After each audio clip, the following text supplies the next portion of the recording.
नमस्कार। आप सभी का स्वागत है आपके अपने YouTube चैनल में जिसका नाम है संजू हिंदी क्लासेस। संजू हिंदी क्लासेस में आज हम कक्षा 11 की अंतरा किताब की कहानी ईदगाह पढ़ेंगे। ईदगाह कहानी मुंशी प्रेमचंद के द्वारा लिखी गई है। मुंशी प्रेमचंद, जिन्हें हम कहानी सम्राट के नाम से भी जानते हैं। इस कहानी का जो नायक है, ये जो कहानी है हमें ग्रामीण परिवेश का चित्रण कराती है और मुसलमानी संस्कृति के बारे में भी हमें बताती है। इस कहानी का जो नायक है हामिद, वो बहुत ही छोटी उम्र का बच्चा है, लेकिन हमें एक बहुत अच्छी सीख इस कहानी के द्वारा वो देता है।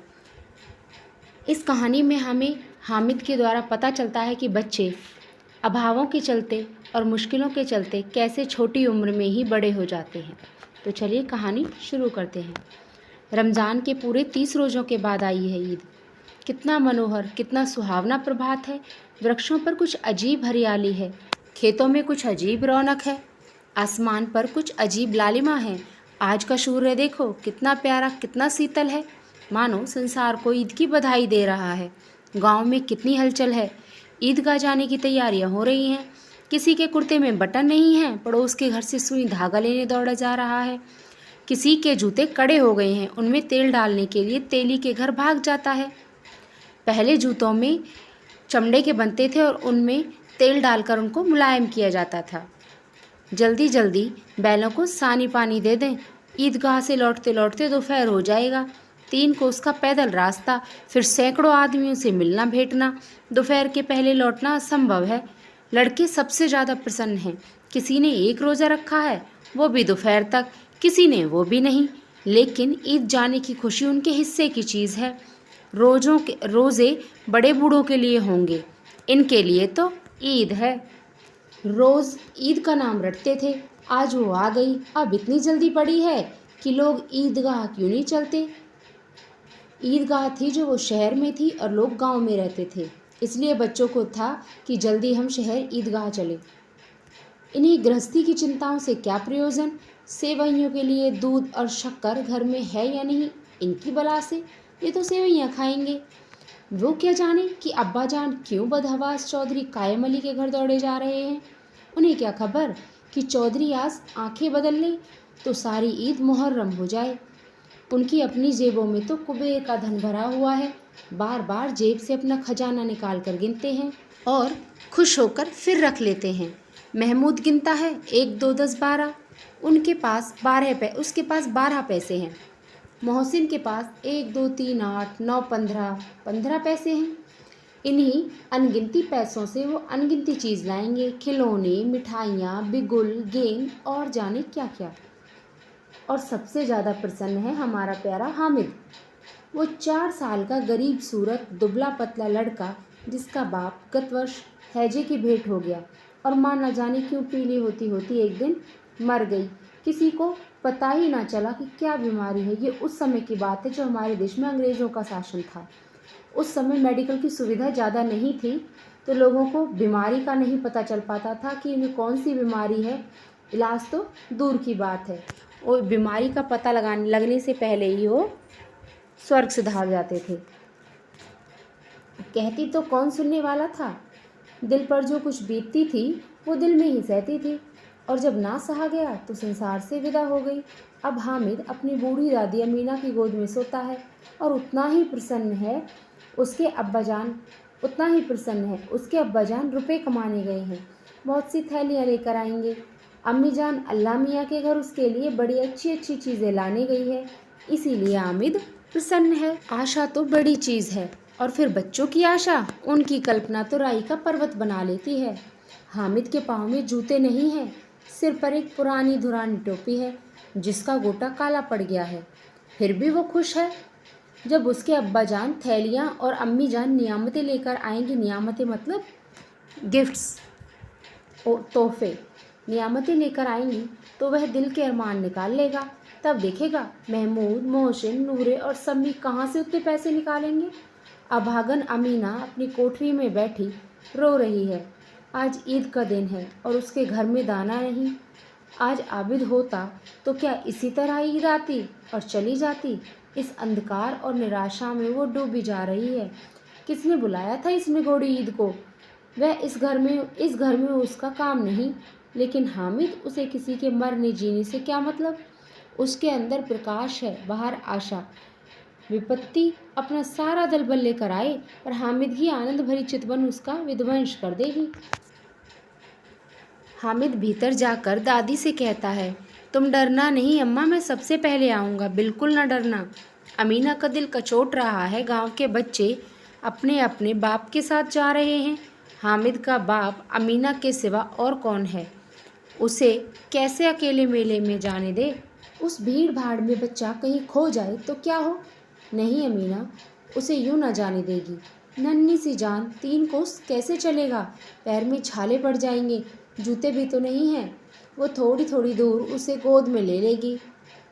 लेकिन यहाँ सेवैयाँ कौन पकाएगा? अमीना उसके साथ खुद जाने की सोचती है, पर अगर वो जाएगी तो फिर घर सेवैयाँ कौन बनाएगा? पैसे होते तो लौटते लौटते सब सामग्री जमा करके चटपट बना लेती। यहाँ तो घंटों चीज़ें जमा करते लगेंगे। मांगे ही का तो भरोसा ठहरा।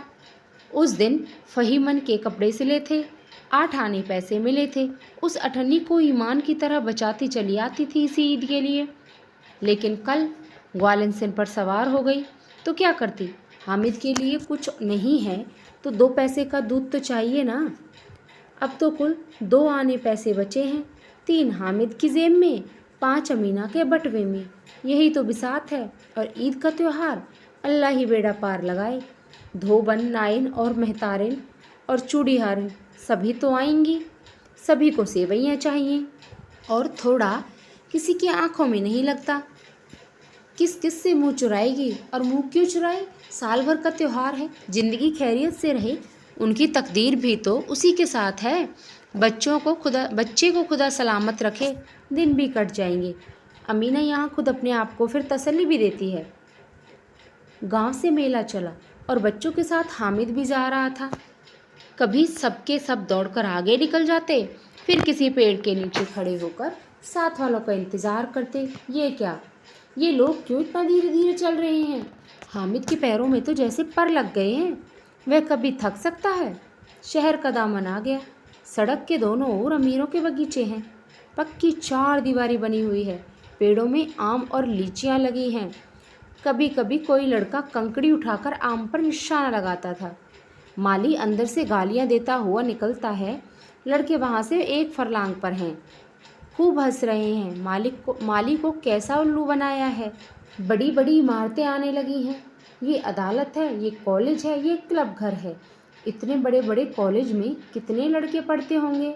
सब लड़के नहीं हैं जी, बड़े बड़े आदमी हैं। सच, उनकी बड़ी बड़ी मूछें हैं। इतने बड़े हो गए, अभी तक पढ़ने जाते हैं। न जाने कब तक पढ़ेंगे और क्या करेंगे इतना पढ़कर।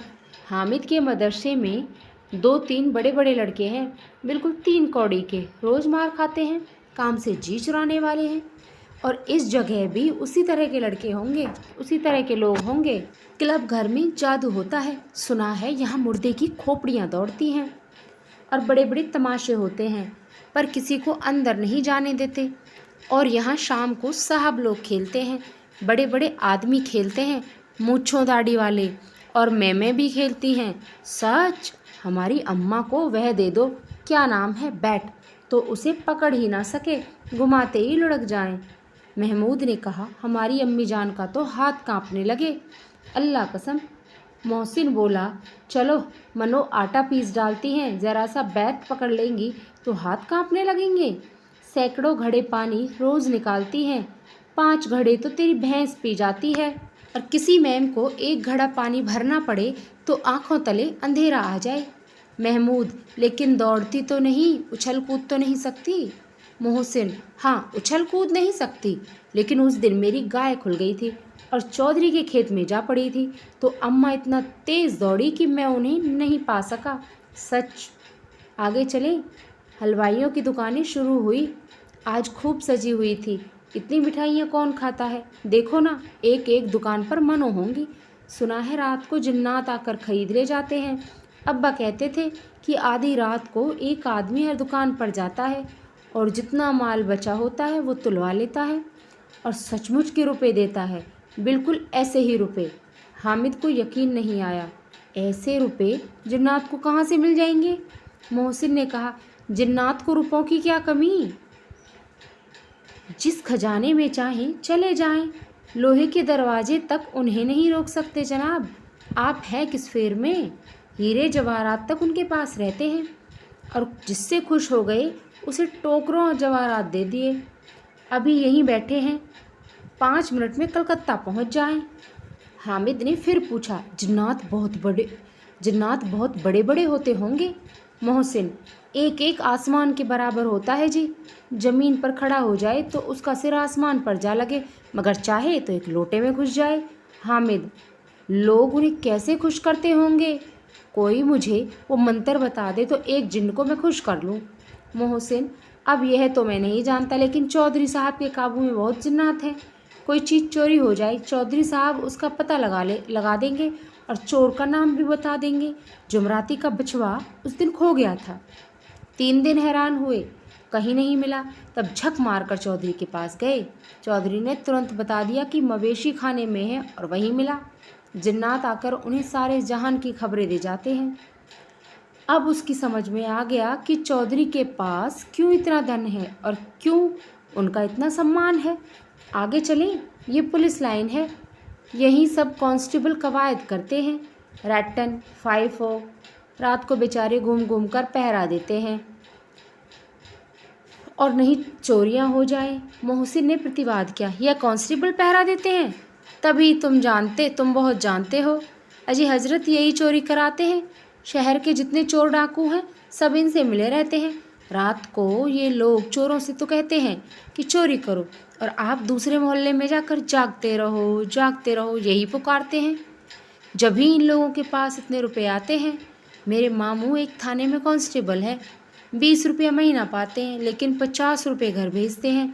अल्लाह कसम, मैंने एक बार पूछा था कि मामू आप इतने रुपए कहाँ से पाते हैं? हंस कर कहने लगे, बेटा अल्लाह देता है। फिर आप ही बोले, हम लोग चाहें तो एक दिन में लाखों मार लाएं। हम तो इतना ही लेते हैं जिससे अपनी बदनामी ना हो और नौकरी ना चली जाए। हामिद ने पूछा, ये लोग चोरी करवाते हैं तो इन्हें कोई पकड़ता नहीं? मोहसिन उसकी नादानी पर दया दिखाकर बोला, अरे पागल, इन्हें कौन पकड़ेगा? पकड़ने वाले तो ये लोग खुद हैं, लेकिन अल्लाह इन्हें सज़ा भी खूब देता है। हराम का माल हराम में जाता है। थोड़े ही दिन हुए, मामू के घर में आग लग गई, सारी लेई पूंजी जल गई, एक बर्तन तक ना बचा। कई दिन पेड़ के नीचे सोए, अल्लाह कसम पेड़ के नीचे। फिर न जाने कहाँ से 100 कर्ज लाए तो बर्तन भांडे आए। हामिद, 100 तो 50 से भी ज़्यादा होते हैं। कहाँ 50, कहाँ 100। 50 एक थैली भर होता है, 100 तो 2 थैलियों में भी ना आए। अब बस्ती घनी होने लगी, ईदगाह जाने वालों की टोलियां नजर आने लगी। एक से एक भड़कीले वस्त्र पहने हुए हैं, कोई इक्के तांगे पर सवार, कोई मोटर पर, सभी इत्र में बसे, सभी के दिलों में उमंग। ग्रामीणों का छोटा सा दल अपनी विपन्नता से बेखबर संतोष और धैर्य में मगन चला जा रहा था। बच्चों के लिए नगर की सभी चीज़ें अनोखी थी। जिस चीज़ की ओर ताकते ही रह जाते, और फिर पीछे से बराबर हॉर्न की आवाज़ होने पर भी नहीं चेतते थे। हामिद तो मोटर के नीचे जाते जाते बचा। सहसा ईदगाह नजर आया। ऊपर इमली के घने वृक्षों की छाया है, नीचे पक्का फर्श है जिस पर जाजिम बिछा है। जाजिम बोलते हैं पैरदान होता है, एक तरह से मैट, और रोजेदारों की पंक्तियाँ एक के पीछे एक न जाने कहाँ तक चली गई, पक्की जगत के नीचे तक, जहाँ जाजिम भी नहीं है। नए आने वाले आकर पीछे की कतार में खड़े हो जाते हैं। आगे जगह नहीं है। यहाँ कोई धन और पद नहीं देखता। अल्लाह की निगाह में सब बराबर हैं। इन ग्रामीणों ने भी वज़ू किया। वज़ू बोलते हैं हाथ पैर धोना। ये लोग नमाज पढ़ने से पहले अपने हाथ पैर धोते हैं, उसको वज़ू को कहते हैं। और पिछली पंक्ति में खड़े हो गए। कितना सुंदर संचालन है और कितनी सुंदर व्यवस्था। लाखों सिर एक साथ सिजदे में झुक जाते हैं, और फिर सब एक एक करके एक साथ खड़े हो जाते, सब एक साथ खड़े हो जाते हैं और एक साथ झुकते हैं और एक साथ घुटनों के बल बैठ जाते हैं। कई बार यही क्रिया होती है, जैसे लाखों बिजली की बत्तियां एक साथ प्रदीप्त हों और एक साथ बुझ जाएं। और यही क्रम चलता रहे। कितना अपूर्व दृश्य था, जिसकी सामूहिक क्रियाएं, विस्तार और अनंतता हृदय को श्रद्धा, गर्व और आत्मानंद से भर देती हैं। मानो भ्रातृत्व का एक सूत्र इन समस्त आत्माओं को एक लड़ी में पिरोए हुए है। नमाज खत्म हो गई, लोग आपस में गले मिल रहे हैं, तब मिठाइयाँ और खिलौनों की दुकानों पर धावा होता है। ग्रामीणों का ये दल इस विषय में बालकों से कम उत्साही नहीं है। ये देखो, हिंडोला है, 1 पैसा देकर चढ़ जाओ। कभी आसमान पर जाते मालूम होंगे तो कभी ज़मीन पर गिरते हुए। और ये चरखी है, लकड़ी के हाथी, घोड़े, ऊँट छड़ों से लटके हुए हैं। 1 पैसा देकर बैठ जाओ और 25 चक्करों का मज़ा लो। महमूद और मोहसिन और नूरे और शमी इन घोड़ों और ऊँटों पर बैठते हैं। हामिद दूर खड़ा है। तीन ही पैसे तो उसके पास हैं। अपने कोष का 1/3 जरा सा चक्कर खाने के लिए नहीं दे सकता। सब चरखियों से उतरते हैं, अब खिलौनों लेंगे। इधर दुकानों की कतार लगी हुई हैं, तरह तरह के खिलौने हैं। सिपाही और गुजरिया, राजा और वकील, भिश्ती और धोबन और साधु। वाह, कितने सुंदर खिलौने हैं। अब बोला ही चाहते हैं, मतलब कि ऐसे लगता है कि जैसे अभी बोल पड़ेंगे। महमूद सिपाही लेता है, खाकी वर्दी और लाल पगड़ी वाला, कंधे पर बंदूक रखे हुए। मालूम होता है अभी कवायद के लिए चला आ रहा है। मोहसिन को भिश्ती पसंद आया, कमर झुकी हुई है, ऊपर मस्क रखे हुए है, मसक का मुंह एक हाथ से पकड़े हुए है। कितना प्रसन्न, शायद कोई गीत गा रहा है। बस मस्क से पानी उड़ेला ही चाहता है। नूरे को वकील से प्रेम है, कैसी विद्वता है उसके मुख पर। काला चोगा, नीचे सफ़ेद अचकन, अचकन के सामने की जेब में घड़ी और सुनहरी जंजीर, एक हाथ में कानून का पोथा लिए हुए। मालूम होता है अभी किसी अदालत से जिरह या बहस किए चले आ रहे हैं। यह सब 2-2 पैसे के खिलौने हैं। हामिद के पास कुल 3 पैसे हैं। इतने महंगे खिलौने वो कैसे ले? खिलौना कहीं हाथ से छूट पड़े तो चूर चूर हो जाए, और जरा सा पानी पड़े तो सारा रंग धुल जाए। ऐसे खिलौने लेकर वो क्या करेगा, किस काम के? मोहसिन कहता है मेरा भिश्ती रोज़ पानी दे जाएगा सांझ सवेरे। महमूद, और मेरा सिपाही घर का पहरा देगा, कुछ चोर आएगा तो फ़ौरन बंदूक फायर कर देगा। नूरे, और मेरा वकील खूब मुकदमा लड़ेगा। सम्मी, और मेरी धोबन तो रोज़ कपड़े धोएगी। हामिद खिलौनों की निंदा करता है, मिट्टी ही के तो हैं, गिरे तो चकनाचूर हो जाएं। लेकिन ललचाई आंखों से खिलौनों को देख रहा है और चाहता है कि ज़रा देर के लिए उन्हें हाथ में ले सकता। उसके साथ अनायास उसके हाथ हैं जो अचानक लपकते हैं। लेकिन लड़के इतने त्यागी नहीं होते हैं, विशेषकर अभी नया शौक़ है। हामिद ललचाता रह जाता है। खिलौनों के बाद मिठाइयाँ आती हैं। किसी ने रेवड़ियाँ ली हैं, किसी ने गुलाब जामुन, किसी ने सोहन हलवा। मज़े से खा रहे हैं। हामिद बिरादरी से पृथक है। अभागे के पास 3 पैसे हैं। अभागे के पास 3 पैसे हैं। क्यों नहीं कुछ लेकर खाता? ललचाई आंखों से सबकी ओर देखता है। मोहसिन कहता है, हामिद रेवड़ी ले जा, कितनी खुशबूदार है। हामिद को संदेह हुआ ये केवल क्रूर विरोध है, मोहसिन इतना उदार तो नहीं है। लेकिन ये जानकर भी वह उसके पास जाता है। मोहसिन दोने से एक रेवड़ी निकालकर हामिद की ओर बढ़ाता है। हामिद हाथ फैलाता है। मोहसिन रेवड़ी अपने मुंह में रख लेता है। महमूद, नूरे और शमी खूब तालियां बजा बजा कर हंसते हैं और हामिद खिसिया जाता है। मोहसिन, अच्छा अब की ज़रूर देंगे हामिद, अल्लाह कसम ले जा। हामिद, रखे रहो, क्या मेरे पास पैसे नहीं हैं? सम्मी, 3 पैसे ही तो हैं, 3 पैसों में क्या क्या लोगे? महमूद, हमसे गुलाब जामुन ले जाओ हामिद। मोहसिन बदमाश है। हामिद, मिठाई कौन बड़ी नेमत है, किताब में इसकी कितनी बुराइयां लिखी हैं। मोहसिन, लेकिन दिल में कह रहे होंगे कि मिलें तो खा लें, अपने पैसे क्यों नहीं निकालते? महमूद, हम समझते हैं इसकी चालाकी, जब हमारे सारे पैसे खर्च हो जाएंगे तो हमें ललचा ललचा कर खाएगा।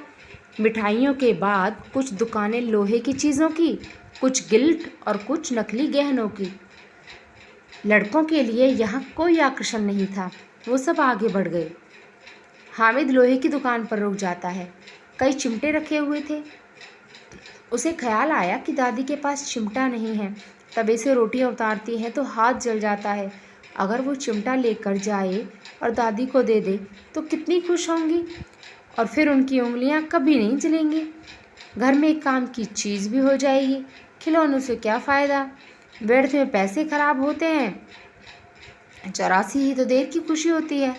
फिर तो खिलौनों को कोई आँख उठाकर नहीं देखता, या तो घर में पहुंचते ही टूट फूट कर बराबर हो जाएंगे। चिमटा कितने काम की चीज़ है।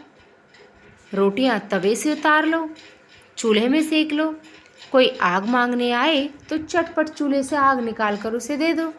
अम्मा बेचारी को कहाँ फुर्सत है कि बाजार आए, और इतने पैसे ही कहाँ मिलते हैं। रोज़ हाथ जला लेती हैं। हामिद के साथ ही आगे बढ़ गए। शबील पर सबके सब शरबत पी रहे हैं। देखो सब कितने लालची हैं। इतनी मिठाइयाँ ली, मुझे किसी ने एक भी नहीं दी। उस पर कहते हैं मेरे साथ खेलो, मेरा ये काम करो। अब अगर किसी ने कोई काम करने को कहा तो पूछूंगा, खाएं मिठाइयाँ? आप मुंह सड़ेगा, थोड़ी फुंसियाँ निकलेंगी, आपकी आप ही जबान चटोरी हो जाएगी। तब घर से पैसे चुराएंगे और मार खाएंगे। किताब में झूठी बातें थोड़े ही लिखी हैं, मेरी ज़ुबान क्यों खराब होगी। अम्मा चिमटा देखते ही दौड़कर मेरे हाथ से ले लेंगी और कहेंगी, मेरा बच्चा प्यारा अम्मा के लिए चिमटा लाया है। हज़ारों दुआएं देंगी। फिर पड़ोस की औरतों को भी दिखाएंगी। सारे गांव में चर्चा होने लगेगी, हामिद चिमटा लाया है, कितना अच्छा लड़का है। हम लोगों के खिलौनों पर, इन लोगों के खिलौनों पर कौन इन्हें दुआएं देगा। बड़ों की दुआएं सीधे अल्लाह के दरबार में पहुंचती हैं और तुरंत सुनी जाती हैं। मेरे पास पैसे नहीं हैं, तभी तो मोहसिन और महमूद यूँ मिजाज दिखाते हैं। मैं भी इनसे मिजाज दिखाऊंगा। खेलें और खिलौने और खाएं मिठाइयाँ। मैं नहीं खेलता खिलौने, किसी का मिजाज क्यों सहूँ। मैं गरीब सही, किसी से कुछ मांगने तो नहीं जाता। आखिर अब्बा जान कभी ना कभी आएंगे, अम्मी भी आएंगी ही। फिर इन लोगों से पूछूंगा, कितने खिलौने लोगे। एक एक को टोकरियाँ खिलौने दूँ और दिखा दूँ कि दोस्तों के साथ इस तरह सलूक किया जाता है। ये नहीं कि 1 पैसे की रेवड़ियाँ ली तो चिढ़ा चिढ़ा कर खाने लगे। सब के सब हंसेंगे कि हामिद ने चिमटा लिया है। हंसे मेरी बला से। उसने दुकानदार से पूछा, चिमटा कितने का है। दुकानदार उसकी ओर देखा और कोई आदमी साथ न देखकर कहा, तुम्हारे काम का नहीं है जी। बिकाऊ है कि नहीं। बिकाऊ क्यों नहीं, और यहाँ क्यों लाद लाए हैं, तो बताते क्यों नहीं। कै पैसे का है। 6 पैसे लगेंगे। हामिद का दिल बैठ गया। ठीक ठीक बताओ। ठीक ठीक 5 पैसे लगेंगे। लेना हो तो लो, नहीं तो चलते बनो। हामिद ने कलेजा मजबूत करके कहा, 3 पैसे लोगे। ये कहता हुआ वो आगे बढ़ गया कि दुकानदार की गुड़कियाँ ना सुने। लेकिन दुकानदार ने गुड़कियाँ नहीं दी, बुलाकर चिमटा दे दिया। हामिद ने उसे इस तरह कंधे पर रखा मानो बंदूक है, और शान से अकड़ता हुआ संगियों के पास आया। जरा सुने सब के सब क्या क्या आलोचनाएं करते हैं। मोहसिन ने हंसकर कहा, ये चिमटा क्यों लाया है पगले, इसे क्या करेगा। हामिद ने चिमटे को ज़मीन पर पटक कर कहा, ज़रा अपना भिश्ती ज़मीन पर गिरा दो, सारी पसलियाँ चूर चूर हो जाएं बचा की। महमूद बोला, तो ये चिमटा कोई खिलौना है। हामिद, खिलौना क्यों नहीं है, अभी कंधे पर रखा तो बंदूक हो गई, हाथ में लिया तो फ़कीरों का चिमटा हो गया। चाहूँ तो मजीरे का काम ले सकता हूँ। एक चिमटा जमा दूँ तो तुम लोगों के सारे खिलौनों की जान निकल जाए। तुम्हारे खिलौनों का कितना ही जोर लगाएं, मेरे चिमटे का बाल भी बांका नहीं कर सकते। मेरा बहादुर शेर है चिमटा। सम्मी ने खंजरी ली थी, प्रभावित होकर मेरी खंजरी से बदलोगे। 2 आने की है।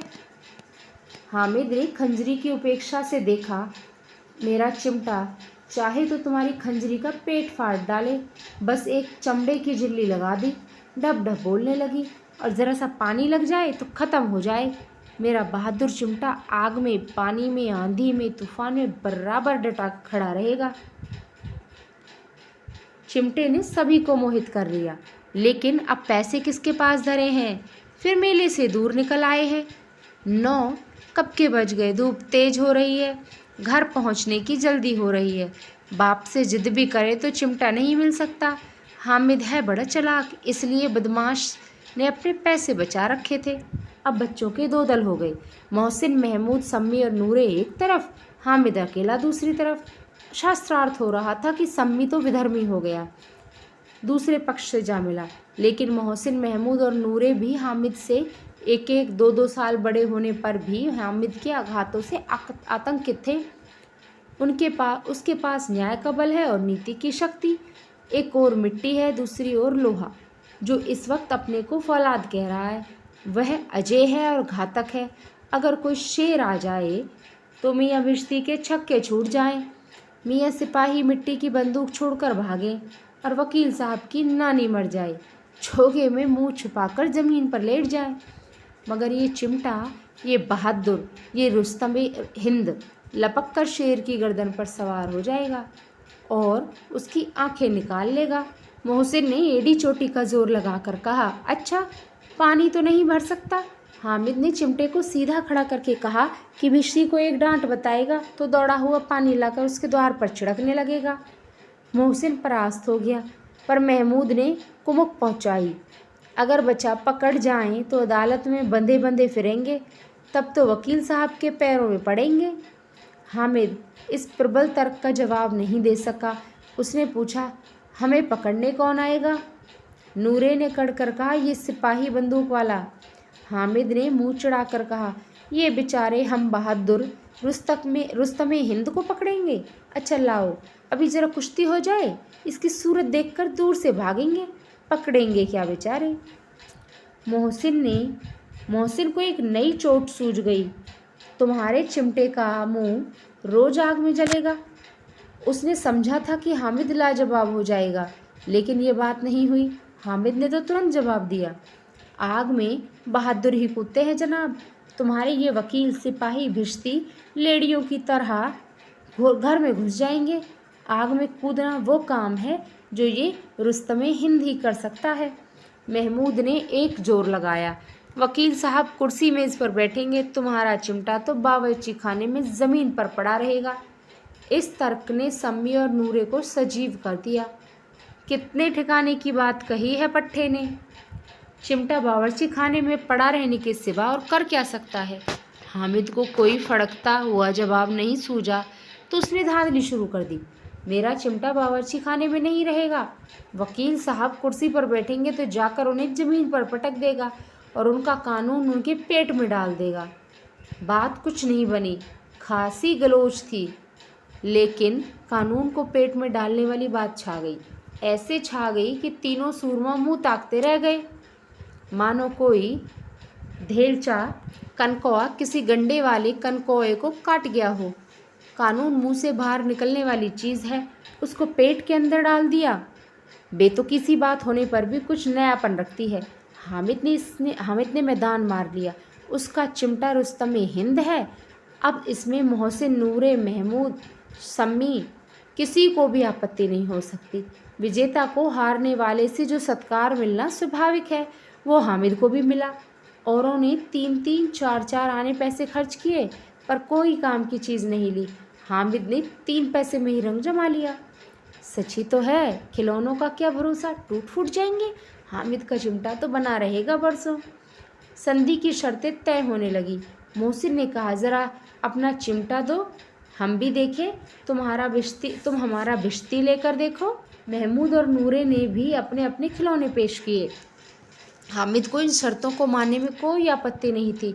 चिमटा बारी बारी से सबके हाथ में गया और उनके खिलौने बारी बारी हामिद के हाथ में आए। कितने खूबसूरत खिलौने हैं। हामिद ने हारने वालों के आंसू पोंछे। मैं तुम्हें चिढ़ा रहा था, सच। ये चिमटा भला इन खिलौनों की क्या बराबरी करेगा मालूम होता है। अब बोले। लेकिन मोहसिन की पार्टी को अब दिलासे से संतोष नहीं होता। चिमटे का सिक्का खूब बैठ गया है। चिपका हुआ टिकट अब पानी से भी नहीं छूट रहा। मोहसिन, लेकिन इन खिलौनों के लिए हमें कोई दुआएं ना देगा। महमूद, दुआ को लिए फिरते हो, उल्टे मार ना पड़े। अम्मा ज़रूर कहेंगी कि मेले में यही मिट्टी के खिलौने मिले हैं तुम्हें। हामिद को स्वीकार करना पड़ा कि खिलौनों को देखकर किसी की माँ इतनी खुश नहीं होगी जितनी दादी चिमटे को देखकर होंगी। 3 पैसे ही में उसने सब कुछ करना था और उन पैसों के इस उपयोग पर पछतावे की बिल्कुल ज़रूरत नहीं थी। फिर अब तो चिमटा रुस्तमे हिंद है और सभी खिलौनों का बादशाह। रास्ते में महमूद को भूख लगी। उसके बाप ने केले खाने को दिए। महमूद केवल हामिद को साजी बनाया और दूसरे मित्र मुंह ताकते रह गए। ये चिमटे का ही प्रसाद था। 11 बजे गांव में हलचल मच गई। मेले वाले आ गए। मोहसिन की छोटी बहन ने दौड़कर भिश्ती उसके हाथ से छीन लिया। मारे खुशी के जो उछली तो मियाँ भिश्ती नीचे आ रहे और सुरलोक से धारे। इस पर भाई बहन में मारपीट हुई। दोनों खूब रोए। उसकी अम्मा ये शोर सुनकर बिगड़ी और दोनों के ऊपर 2-2 चांटे और लगाई। मियाँ नूरे का वकील अंत उनके प्रतिष्ठा अनुकूल इससे भी ज़्यादा गौरव में हुआ। वकील ज़मीन पर या ताक पर तो नहीं बैठ सकता, उनकी मर्यादा का विचार तो करना ही होगा। दीवार पर 2 खूंटी गाड़ी गई, उन पर लकड़ी का पटरा रखा गया। पटरे पर कागज़ का कालीन था और वकील साहब राजा भोज की तरह सिंहासन पर विराजे। नूरे ने उन्हें पंखा झलना शुरू किया। अदालतों में खस की टट्टियाँ और बिजली के पंखे होते थे, क्या ये मामूली पंखा भी ना हो? कानून की गर्मी दिमाग पर चढ़ जाएगी कि नहीं? बांस का पंखा आया और नूरे हवा करने लगे। मालूम नहीं पंखा की हवा से या पंखे की चोट से वकील साहब स्वर्गलोक से मृत्युलोक में आ रहे और उनका माटी का चोला मिट्टी में मिल गया। फिर बड़े जोर से मातम हुआ और वकील साहब की अस्थि घूर पर डाल दी गई।